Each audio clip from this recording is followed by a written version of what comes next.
Assalamualaikum warahmatullahi wabarakatuh. Jumpa lagi bersama sahabat-sahabat Matan TV dimanapun berada. Ibadah haji sudah menjadi cita-cita masyarakat Muslim Nusantara sejak masa lampau, bahkan sejak sebelum Belanda datang. Saat kolonialisme datang, besarnya minat Muslim untuk berhaji ini mendapat sorotan dari kolonial Belanda.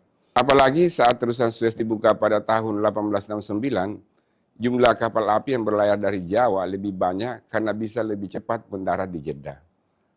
Oleh karena Belanda khawatir aktivitas itu dapat mengganggu status quo mereka sebagai penguasa wilayah koloni, mereka akhirnya mau tidak mau meregulasi perjalanan haji bagi masyarakat Muslim. Tetapi pada masa penjajahan dan pemerintahan Hindia Belanda, penyelenggaraan haji lebih berkonotasi ekonomi dan jauh dari tanggung jawab pemerintah sebagai pelayanan masyarakat. Contohnya, 3 maskapai perkapalan Belanda bersaing dengan maskapai Inggris dan Arab untuk mengangkut jemaah haji sebesar mungkin. Mereka membayar komisi kepada para syekh haji di Arab dan kepada calo di Nusantara untuk setiap penumpang yang diantarkan.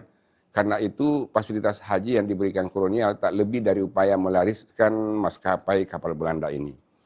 Dalam aspek politik, pemerintah kolonial melihat ibadah haji sebagai peluang kontrol politik terhadap masyarakat Muslim. Mereka khawatir akan dampak pan-Islamisme yang saat itu gencar dikomandangkan Turki Utsmani sebagai pemikiran luas untuk menentang kolonialisme di tanah umat Islam, seperti gerakan Padri di Minangkabau pada tahun 1803 atau kelahiran Syarikat Islam tahun 1912. Dalam perspektif kolonialisme, pemerintah Hindia Belanda khawatir bahwa jemaah haji yang kembali dari Tanah Suci membawa pengaruh politik atau ideologi yang dapat memicu gerakan anti penjajahan.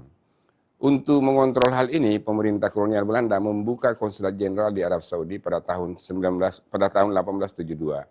Konsulat ini bertugas mencatat pergerakan jamaah dari Hindia Belanda dan mengharuskan mereka memakai atribut tertentu, termasuk gelar haji, untuk mempermudah pengawasan. Dalam perspektif budaya seperti yang sudah disinggung, mereka yang berhasil pulang dari Tanah Suci dianggap sebagai pahlawan. Cerita-cerita heroik dan mengharukan tentang perjuangan berhaji terus berkembang menjadi inspirasi sehingga gelar haji dan hajah memiliki nilai yang tinggi di masyarakat. Banyak tokoh masyarakat, ulama, dan pemimpin yang bergelar haji menjadikan gelar ini identik dengan kebijaksanaan dan kehormatan. Sebelum kemerdekaan, Muhammadiyah telah menunjukkan kepeduliannya terhadap penyelenggaraan haji era kolonial.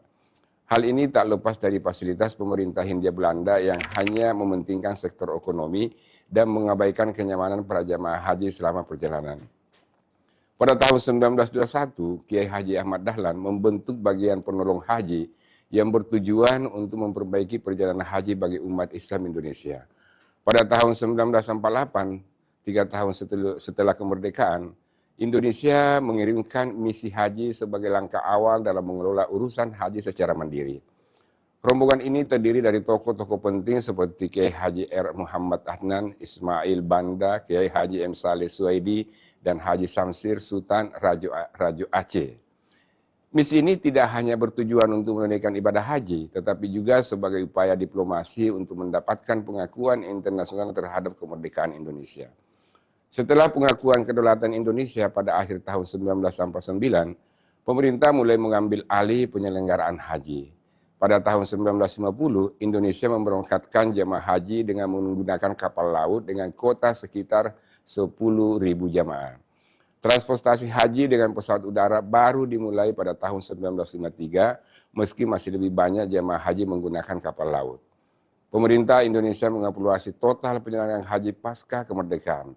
Yayasan Penyelenggara Haji Indonesia atau YPHI dibentuk pada tahun 1952 untuk memastikan jamaah haji tidak hanya memahami hakikat ibadah haji untuk memperoleh haji mabrur, tetapi juga pelayanan yang baik bagi jamaah haji dengan harapan mereka mendapatkan pengalaman ibadah yang sesuai dengan kehormatannya.